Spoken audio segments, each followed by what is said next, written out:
वाटतोय त्याच्यातला, पण आता ज्याच्यात हा भाग ज्याच्यातलं माहीत नाही त्यात माणसाने उगाच बोलू नये. आपल्याला एकतर त्यातली जास्ती माहिती नाही आणि उगाच त्यात काहीतरी बोलायचं. पण आता परिवाराला जर शंका येत असेल ना, त्यांनी निर्भीडपणानं मात्र ती चौकशी होऊ द्यायला पाहिजे, करा पण म्हणायला पाहिजे आणि होऊ द्या. पण आता चौकशी झाली काही झालं भैया, माणूस येणार आहे का आता? जितका चांगला काम करणारा दादा गेला. तर आता मराठा आरक्षणाचा विषय होता, अजूनही प्रमाणपत्र दिले जात नाहीये, अनेक ठिकाणी अधिकारी हे करतायत. तर काय भूमिका असणार आहे आपली या सर्व?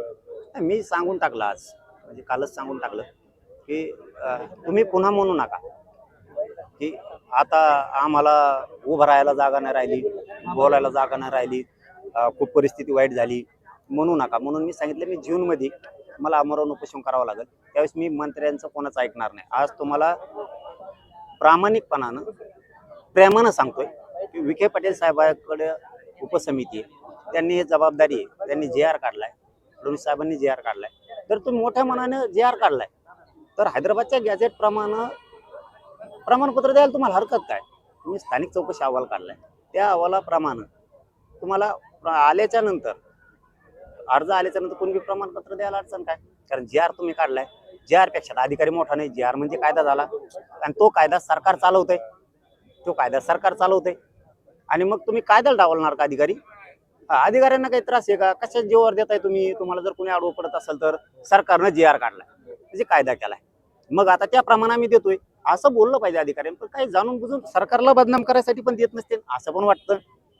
आता आम्ही तर सांगितलं त्यांना हैदराबादच्या गॅझेट प्रमाणे कुणबी प्रमाणपत्र द्यायला सुरुवात करा, जेवढे अर्ज आले ते पुऱ्या अर्जाचे प्रमाणपत्र द्या. एक दुसरं सांगितलं की शिंदे समितीला नुसते मुदतवाढी देऊ नका, शिंदे समितीने काम पण केलं पाहिजे, नोंदी शोधल्या पाहिजेत, पुन्हा पुन्हा रेकॉर्ड शोधला पाहिजे आणि ज्या नोंदी शोधल्यात त्याचे प्रमाणपत्र दिले पाहिजे.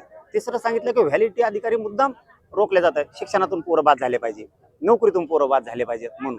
बलिदान गेलेल्या कुटुंबांच्या नोकऱ्याचा विषय राहिला आहे, केसेस मागं घेऊ म्हणले त्या राहिल्या, सारथीच्या बऱ्याचशा योजना बंद केल्या त्या सुरू करा. जवळपास 80,000 ते 1,00,000 पोरांची शिष्यवृत्ती थांबली, त्याचं काय? ईडब्ल्यूएस मधून काही पोरांची पोलीस भरती झालेली, त्याचं काय? ईडब्ल्यूएस मधून ज्यांच्या निवड झाल्या त्याला दिलं पाहिजे. नाही, मला आता तरी म्हणता नाही येणार. नाही नाही, अधिकारी काय करायला लागले, सरकारने आदेश दिले ते खाली पाळायला नाही लागले. म्हणून आता एक परिपत्रक काढणं गरजेचं आहे जे आर काढल्याच्या नंतर, आणि त्या परिपत्रकात स्पष्ट उल्लेख असला पाहिजे जे आर प्रमाणे स्थानिक चौकशी अहवालाप्रमाणे जो जो अर्ज करेल त्याला कोणते प्रमाणपत्र द्या, आणि जर नाही दिलं, जर टाळाटाळी जाणून